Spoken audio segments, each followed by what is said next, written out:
Hi, I'm David with EV World News. We're talking about electric vehicles, green energy, and the stock markets. And I'm back today on a Tuesday with our founder and chief editor, Bill Moore. How's it going today, Bill? Hey, I got my walk in this morning. I'm feeling good. Yeah. All right, for folks, I had somebody complaining the other day because of one of the topics we had in the headline. They say the main story didn't start till 42 minutes into the show or something like that. Or Yeah. he was coming, it's like, I'm 15 minutes into the show and you still aren't talking about this. And I guess he had tuned in about the Ford announcement. Okay. Oh, And okay. Well, let's jump right on it then.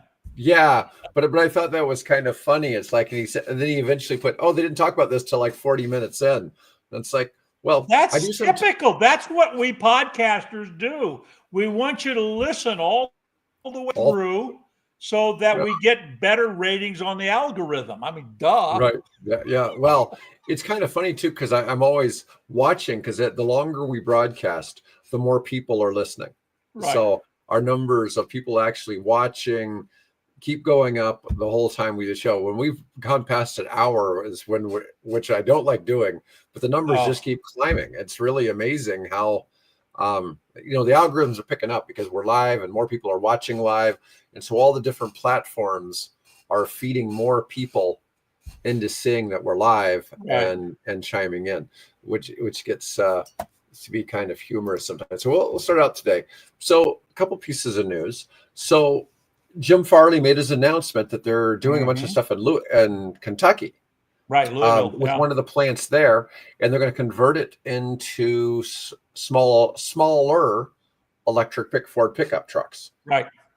Yeah, and so this is what we anticipated.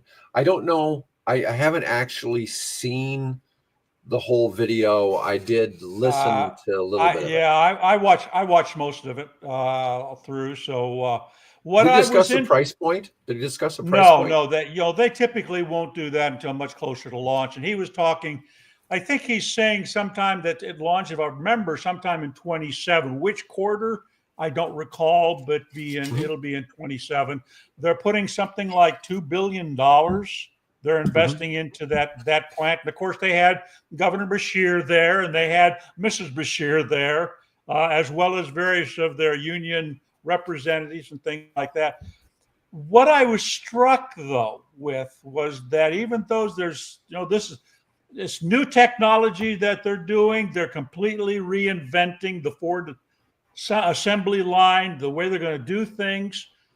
This was all put in this, invented and worked on for the last 3 years in their skunk work down in, I think it's Long Beach, where they were located.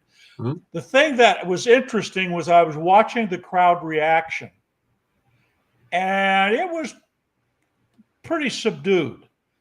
So I have a sense that there's a lot of those union laborers there that are just, I don't know if, because Farley says this is a $2 billion bet we're making. This is not a sure thing. I mean, admit it, this is not a sure thing. This is a $2 million bet, but this is the direction that Ford Motor Company is going. And we'll take that platform that they've developed and we'll be able to make a whole range. There's a sort of animated part of that video that they launched that shows it changing shapes from a pickup truck to a minivan to an SUV. I don't recall there being a sedan in there, but it obviously is very possible. So But I mean, the it's pretty average exciting. American worker is not excited about electric vehicles.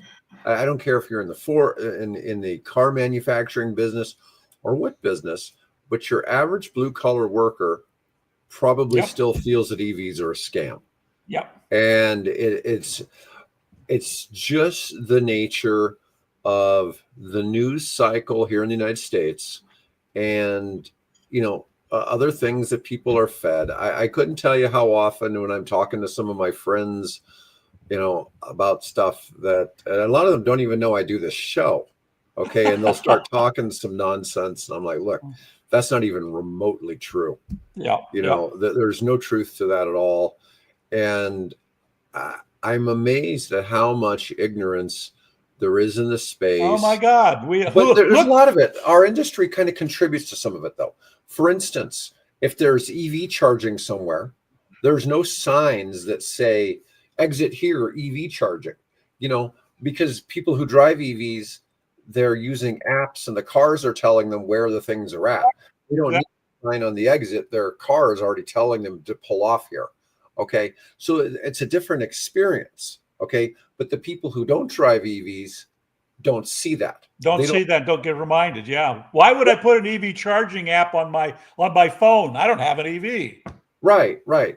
So, but there's nothing on the sign on the road that says there's an EV charger. Yep. So it must be stupid. There's obviously no EV chargers on the freeway. Okay. Because no exit ever says there's EV charging. And so I think that some of that is a little bit self-defeating. Yep. I couldn't agree more. Yeah. I mean, it's kind of a weird experience. We need to do a much better, Hey, I've been trying for 27 years, my friend, but we. No, I get it. But you know what I'm saying? So there's this pushback. So that crowd may be subdued because they may not see themselves. May see themselves as the Ford F-150 gas-powered truck crowd, right? So the idea of which makes the money for Ford, and the idea of a smaller mid-size electric pickup. So right now, Ford delivers the Maverick 4-door mid-size pickup truck, stripped down. It's about 28 grand. Okay, they can be found for that price. Even here in Omaha, they can be found for that price. Okay, it's not a big stretch for them to make an electric truck for less than that. So it's going to be interesting to see where Ford can get competitive. But they already realize they need, Jim Farley's been to China. He's seen how the Chinese manufacture and the harsh realities. And he stressed that our competition for the future of the automobile, the future Ford Motor Company, our competition is China. And he stressed that right at the very beginning of his opening remarks. This is a gamble, it's a gamble we have to win. Mm-hmm. And the interesting sort of, the first kind of remark that he made that he sort of expected the crowd to applaud to, there was a hesitant pause, and then he starts clapping, and then the rest of the group start to half-heartedly begin to clap. You know what I'm thinking? Oh, that's terrible. Wow, this is not going well. Yeah, well, that is not, when he's calling it a Model T moment, and I agree. I mean, it's going to be huge for Ford when they bring this to market, right? And I fully believe that Ford can bring this to market. So this is one of the things in a lot of the spaces. I mean, even with Tesla, people doubt some of the stuff because, like, Musk hasn't brought the Model 2 to market. There's other things that he's thrown out there at different times. The robo-taxi has safety riders along. Yeah, well, Tuber, not robo-taxi. It's Tuber. Tuber has, Yeah. Anyways, I need to start adding that to all the videos and just put a list of all of our new words we're adding. Yeah, well, our new words we're adding to the English dictionary. I need Merriam-Webster to pick up on. Yep. Anyways, but so we will know. We will know. They think the name of the pickup's going to be Ranchero. Is the speculation because they used to have when I was a kid, they had the Ranchero, which was kind of a cross between a car and a pickup truck, right? And so they was it Ford version of the El Camino?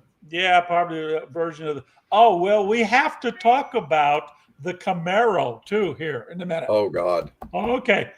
But that's what we think, that they're going to do. They renewed the copyright, or I guess the trademark, the trademark on Ranchero. So the speculation is that's what they're going to name the truck.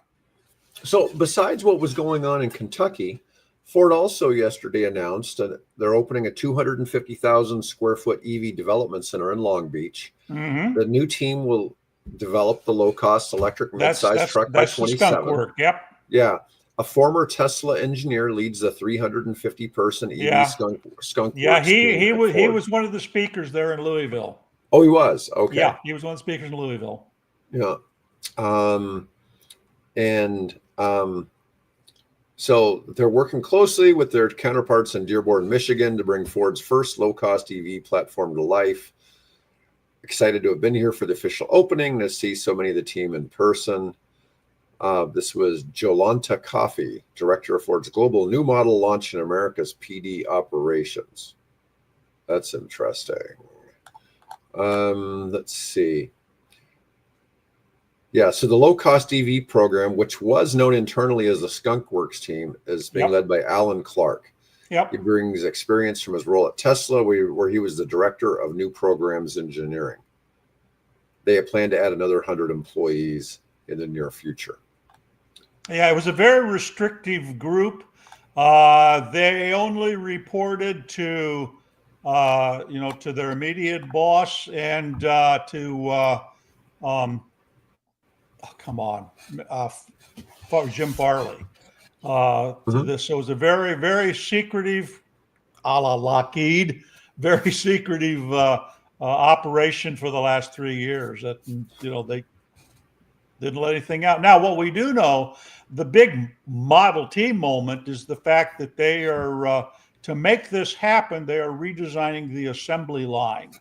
It is no longer a line, it is a tree, which is really interesting. A tree with 3 branches. And so the whole thing is basically going to be modularized. One part of the module be on one tree or one branch, and then the other, pieces. And this all comes together. What's interesting, they tried to stress to the workers there that it's going to require less physical strain on your part. First of all, we've eliminated, I think they said, a half mile of wiring in the car, which is wiring apparently is one of the big problems with cars today, and placing that wiring and attaching and so on that wire. So they have fixed that.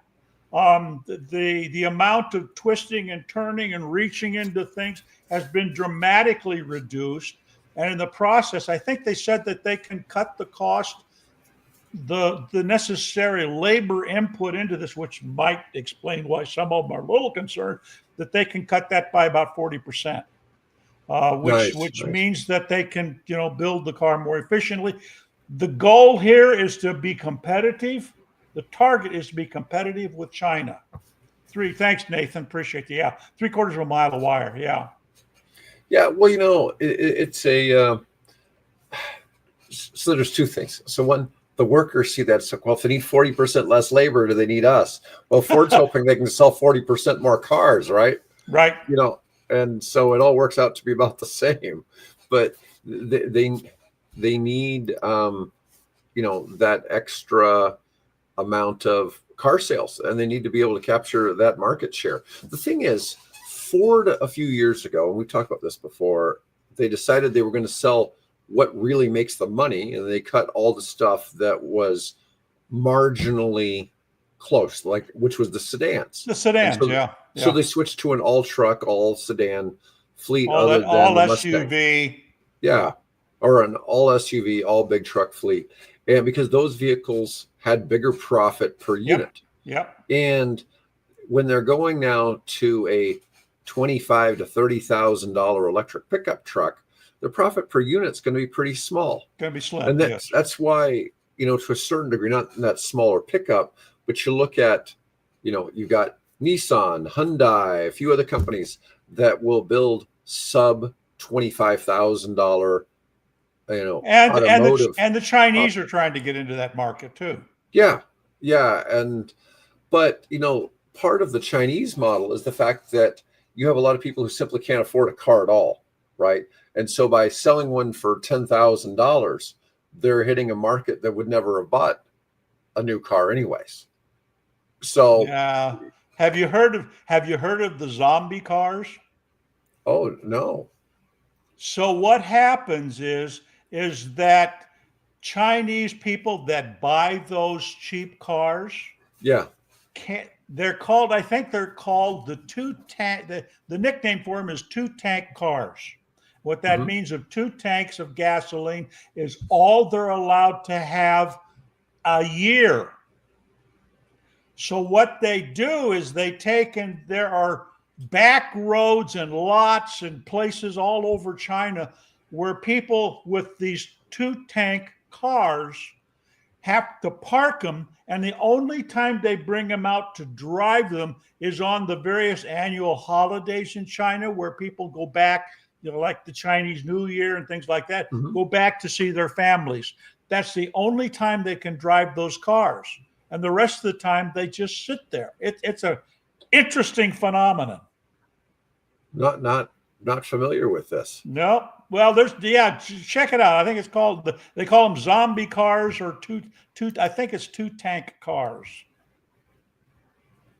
All right. Well, let's move on to another topic we had. Okay. A company called McKinstry. McKinstry, that's McKinstry, Uh huh. has added 100 Chevy Silverado EVs to its fleet of work trucks. Now, Now I had to look up who these guys are. They are a North American designer, builder, operator of commercial buildings. So mhm. that's kind of their hallmark, is that they do that. And of course, then they've got crews out, you know, doing the building and doing the maintaining of the operating of buildings that they build for people. I'd Yeah, never heard of them. I thought it was a misspelling of McKinsey, but it's yeah, McKinsey. Yeah, McKinstry. McKinstry. McKinstry. Right. Yeah, they have 114 battery electric work vehicles currently deployed in Washington, Oregon, Colorado, and Texas, and more to come. Um, they plan to increase their EV footprint worldwide or nationwide. Our employees love the transition. We're pushing to bring the industry along with us. And they currently have a mix of Chevy Silverados, Blazers, Equinox, and also Bright Drop 600 and 400 box vans. Good. And to Good make for them. the Silverado work, because it's not got a tradition. The Silverado has a different shape. Um, let's see. Than a lot of the other EV trucks. Yeah, it's a typical Um, four-door cab, crew cab type yeah, thing. but it's this style body, and so Right. they found some upfitter companies that make special products to fit on this particular design truck. That had been a challenge for some companies Oh, I trying hadn't to noticed adopt that. this. Thanks for Yeah, pointing that out. Yeah. yeah. So, anyways, there were some challenges with that, but what's interesting is the Silverado has a Hummer of a battery because it's got a Right. 200 Right. kilowatt hour battery, and Well, it's in theory, they could use that on the work site, couldn't they? yeah, and that's one of the things they talk about, how Yeah. they have the availability of using it to power tools on a job site and things like that. All right, I wanted to. Okay, we're gonna go ahead and we'll talk Can we? about Can we? Tuber a little bit. Okay. Just a moment. While Go we're ahead. on GM, okay. Mm-hmm. I don't know if you saw this or not, but GM is bringing back the Camaro as a four-door hatchback. I think it's called What? four-door hatchback EV to compete with the Mustang Mach-E. This You just got to look sounds that up, weird. right? Oh yeah, this um The Camaro is coming back as an SUV electric. um hmm.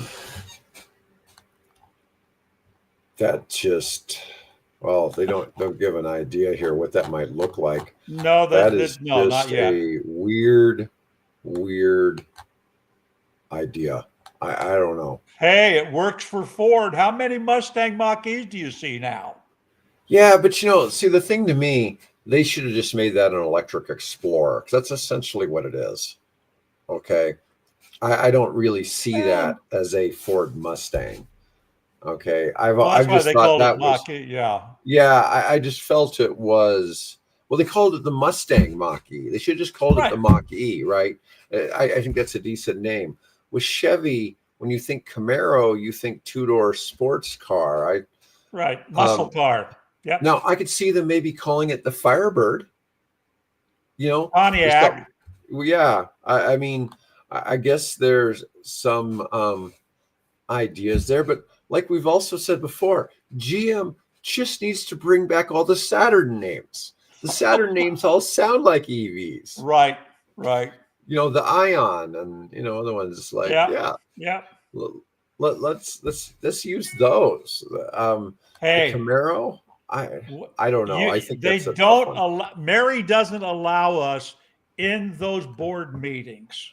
So, Yeah, I I don't know. if you're And listening, we'd and be happy to we've come been to nice Detroit. to Mary Barra on the Yes, show. we So have. I like her. yeah, and so I don't know. This is just, I can't wrap my head around a four-door Camaro A as an, four-door SUV Camaro. yeah, I just think that's getting too far out there. Oh, I don't know. But like I it's said, a new I it's hate, a new world, my friend. It's a new world. yeah, it's just like so many people have hated on the fact that Ford has called the Mach-E the Mustang Right. Mach-E. It does look Okay. like a Mustang kind of from the back, though. I mean, it's No, got no. this, same rear Just sort design. of that quasi Mustang, grill, and even that's a stretch, but Um, all Anyway, right, moving on. all right. Let's talk about Ho Chi Minh City.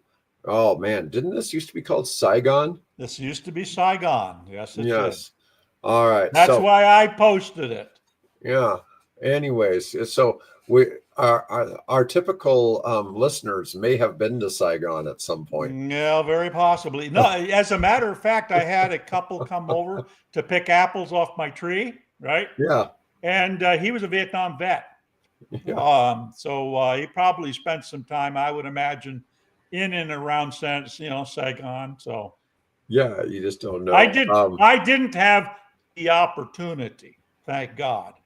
Yeah, there you go. Dozens of new electric bus routes for Ho Chi Minh City. The And Vietnamese hundreds city has of gained, buses, yeah, 27 new electric bus routes, routes. as well as 443 new electric buses. About 1 in 4 vehicles in the city's bus fleet is electric. And wow, that's a pretty big number. Mm-hmm. The city began to roll out the buses on the 1st of August. 26% of the city's public transport fleet is electric, with 613 electric buses in operation.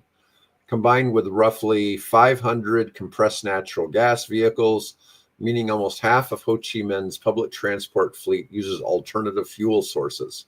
It's aiming for 100% green energy powered buses by 2030.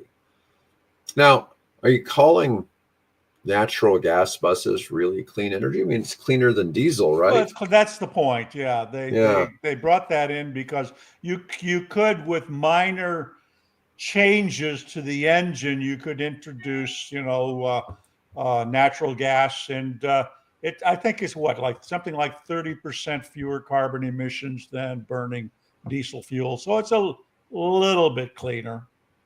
And I wonder where that's coming from. I guess there are probably natural gas fields. Oh yeah, well there would be in the Southeast Asia. I think there's a number of different gas fields. So Let's see. Under a government roadmap, all public buses are expected to run on clean energy by 2030, while Ho Chi Minh City itself is developing financial incentives for EV purchases, including buyback schemes for old vehicles, as well as subsidies for new purchases. yeah, However, the country still lacks sufficient charging infrastructure, continues to face challenges with its national grid, which suffers regular outages and is still dependent on coal. Well, there's a lot of that worldwide. yeah, The United States is really the only country where you've got electricity 24/7.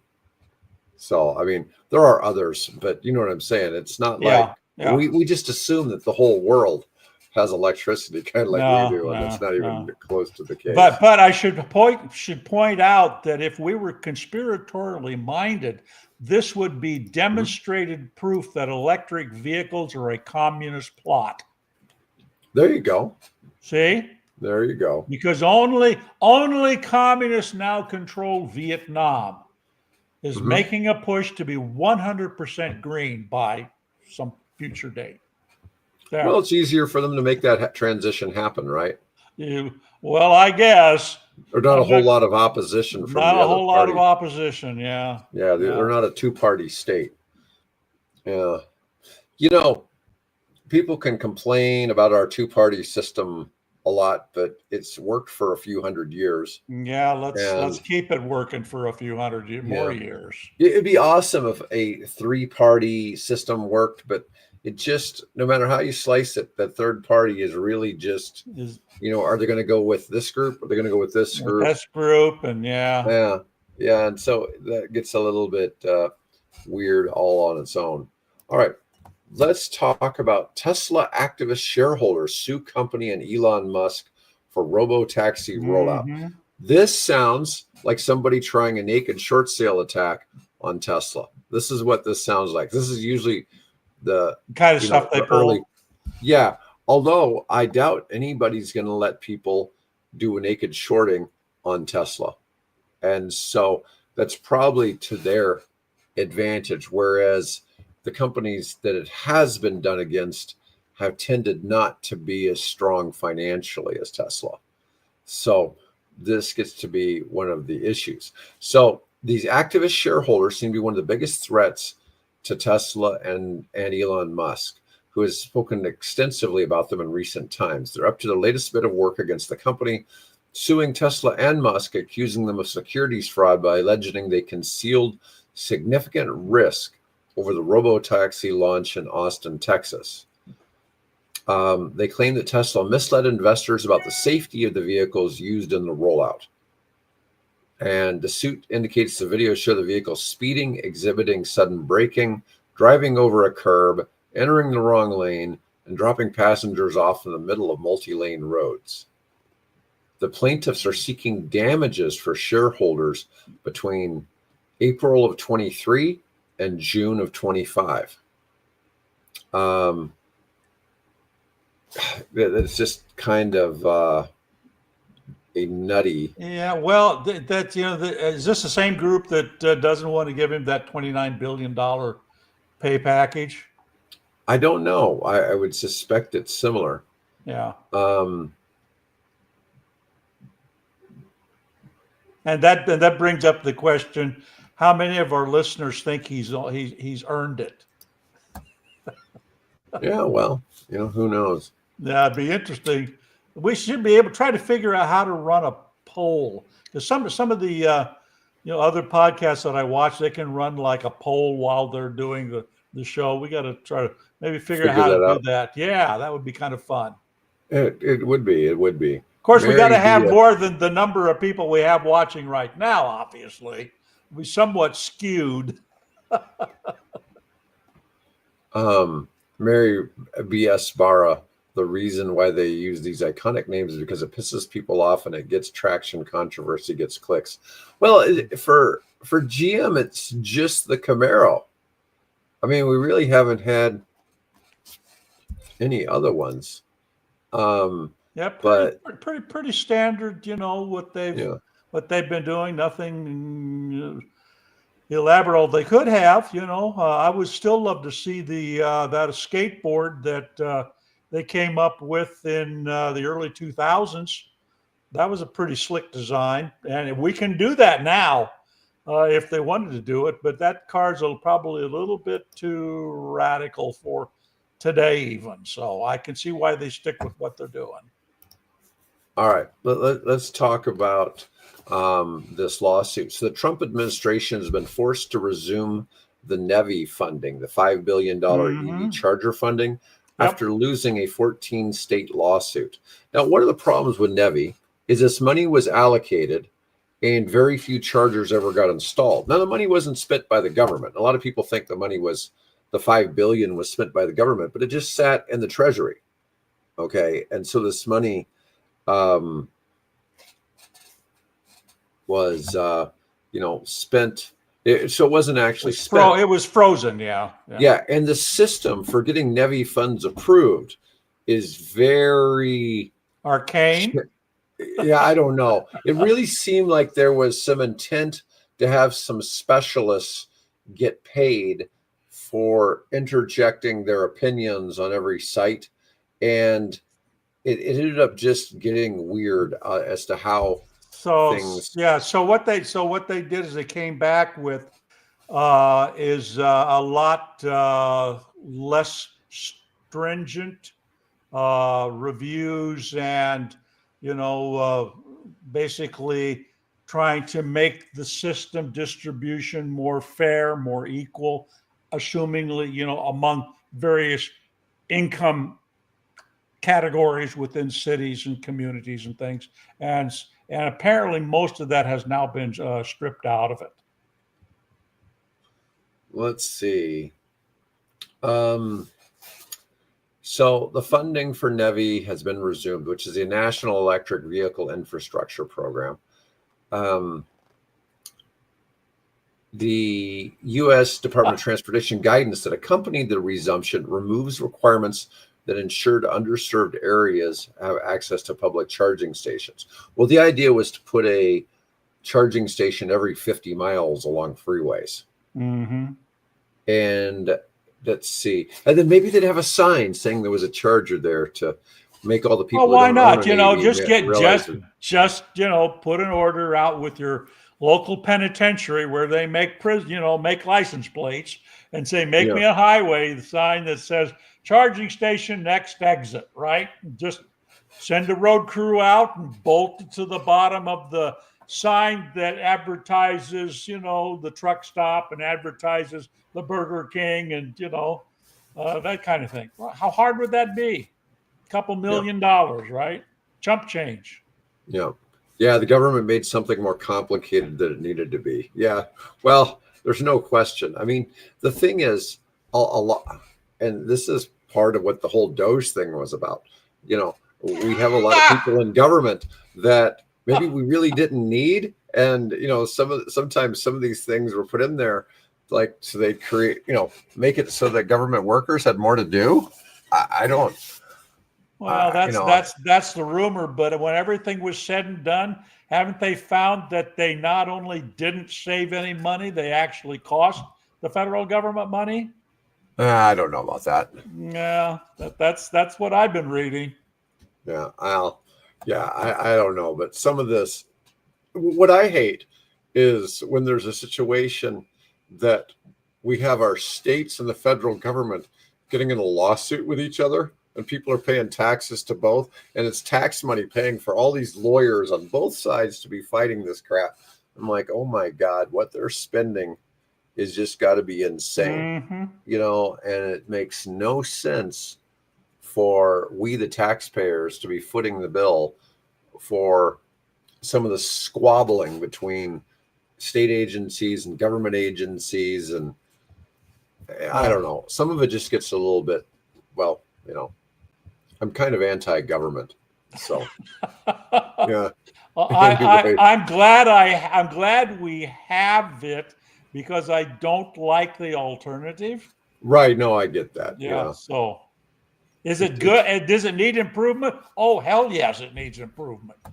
But boy, I don't want to be like in Soviet Union Soviet Union. Right. Russia. Yeah. I don't want to be in the Russian Republic. I don't want to be in North Korea. I certainly don't want to be in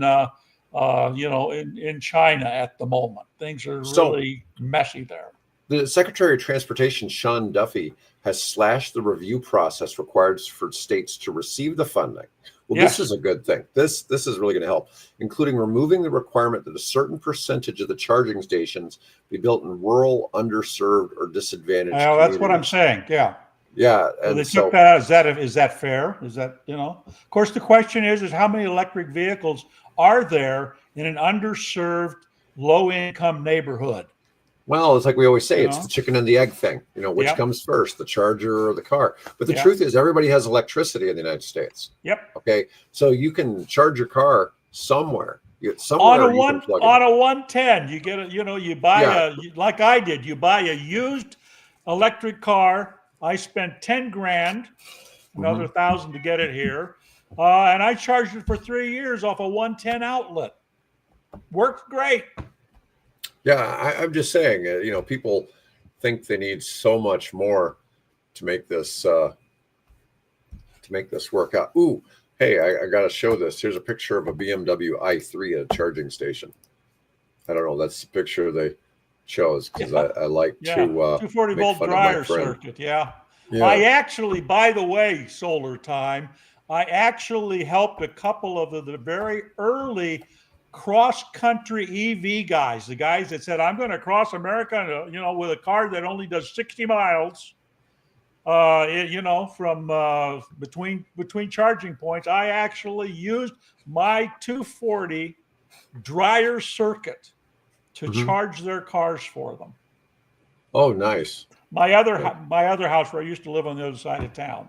So, yep, I'm familiar with using dryer circuits to power up various EVs in the early days, very early days. Yeah, so that's good that that's getting kicked back into into process. All right, let's see. Oh, here I had a little piece here about Ford. So, as a result of the announcements yesterday, the Ford stock took a hit, which apparently people didn't Well, agree yeah, that it was when that you're big when of you're news. yeah, when your CEO comes out and says, yeah, this is a $2 billion gamble." Yeah, well, I yeah, can see that happening. I yeah. want them to win, damn it. I want them to demonstrate. I want all those people to have good paying jobs in Louisville and elsewhere, and people enjoying the. I mean, I love driving electric. I hope I never have to go back. It's so much better experience than driving a gas car. I I saw you put a Faraday. You Ah, know, this was one of my research projects this morning. so for somehow all of the Faraday people that gave me their business cards, I don't know if I left them in the hotel room or what, but I never brought them back with me, which is okay. Faraday just they don't excite me, but I will tell you, getting to ride in 1,050 horsepower, car going 0 to 100 in under 4 seconds, what was pretty fun. Okay.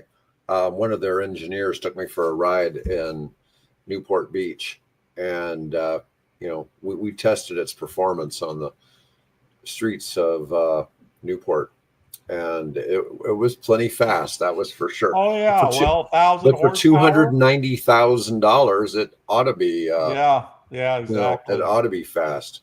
But yeah, this is funny. Faraday Future's latest pivot, strategy, crypto hype, and still no cars. Yeah. Well, I've ridden in one. They may not be selling them yet, but I don't know who their customer is for this. That's where my big question is. I No, mean, props. are you getting Rolls Royce people and Bentley people to switch to this? I mean, I already thought that the Lucid mistake was a big enough one.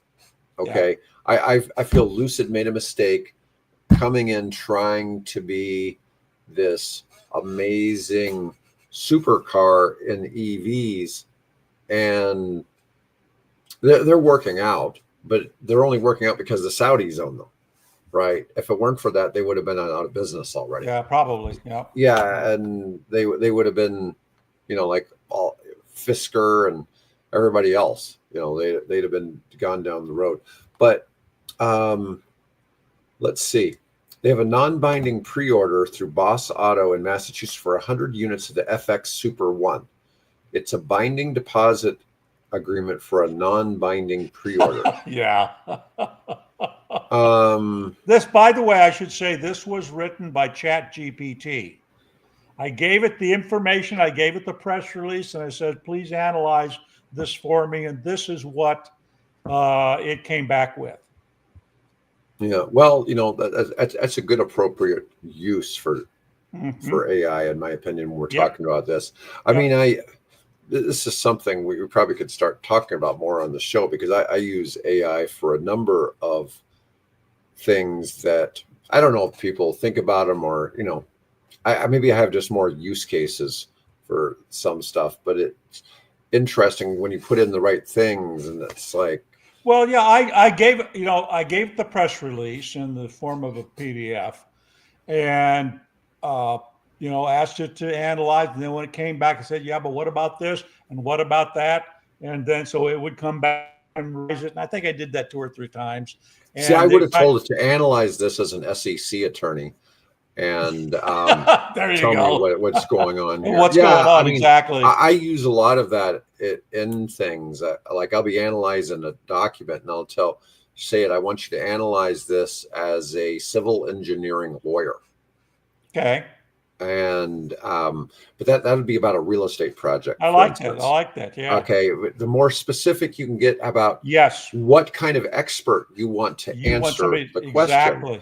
I like is that. how it Yeah. will behave. And Yep. so you need to explain to it what behavior or who it needs to be impersonating. Okay. Act as I like act that. act as my oncologist and explain why my butt itches. No, You're not giving away something here, are you? no, I'm just kidding.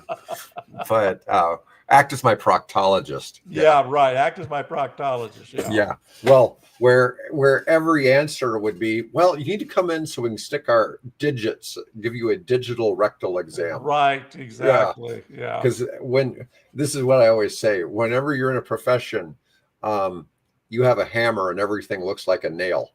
And so you kind of get into everything. You go through this one lens, and you have this one solution for everything that you're trying to craft. And sometimes it's difficult to look at things a different way, because you're assuming when you're asking a question that other people think like you do, right?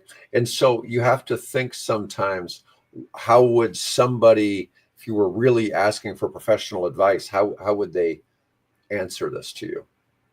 And so, it's a thing as a stock market pundit, how would you look at this, I like thing, that. or an economist? Yeah. I'm working on this one on the, we talked about the candy press release and their deal that they just with cattle. So I haven't written it. I haven't had it written up yet. So I'll go back and ask it. Now approach this as a, stock market analyst.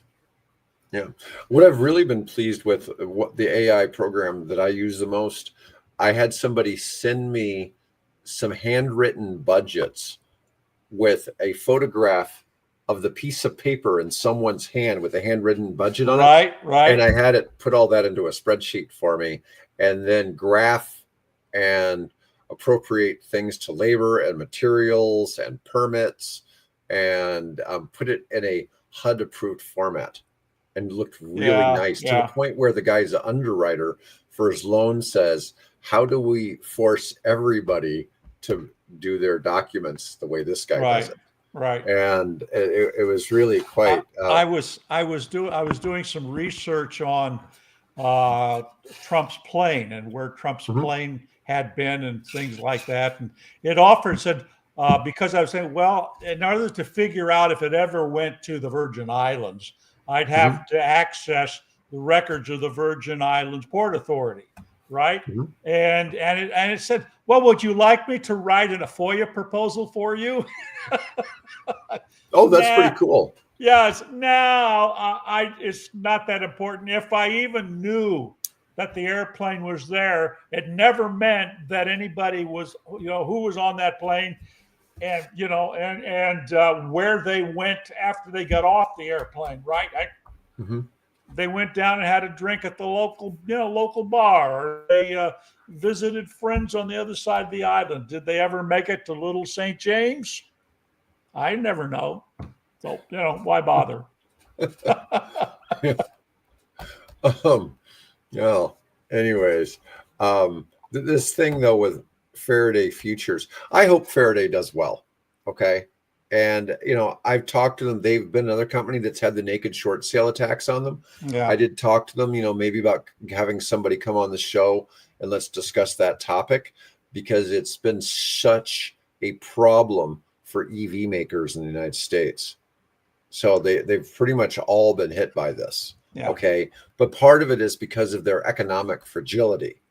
So it makes them a good Hmm. target. Okay. Other than the one guy from Greenland Tech who had plenty of his own cash and really hurt them.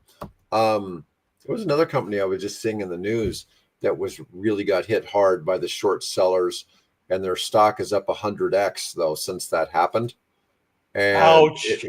yeah, and it ruined all the short sellers. Yeah. And Well, apparently, it's people short selling on Tesla over the years have had done their poorly. minor victories and major losses. So, Yeah, it's not been one of the better ones to bet against. Um, and I don't know what they're trying to do with crypto and Web3 as far I as, know, I know.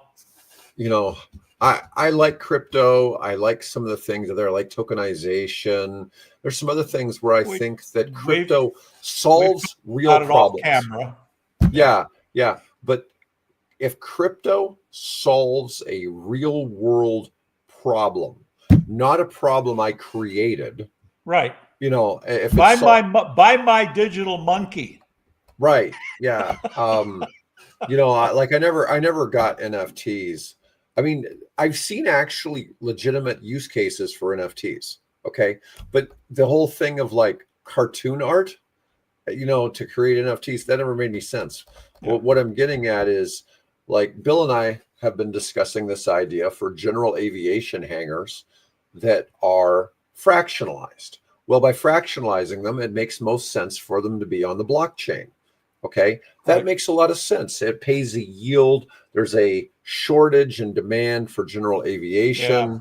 big shortage. Yeah, big shortage. And so it makes a lot of sense to have this. Okay. But I don't see where.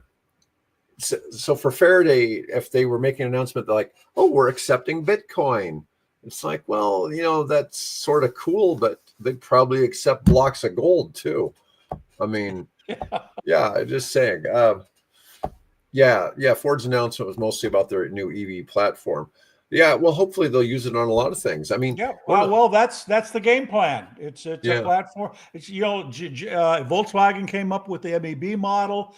BMW is working on the Neue Klasse model. It only makes sense to for Ford to follow their lead and come up with a standardized platform that you can shrink or enlarge, depending on how you want that vehicle to be. But you don't have to constantly be re-engineering something.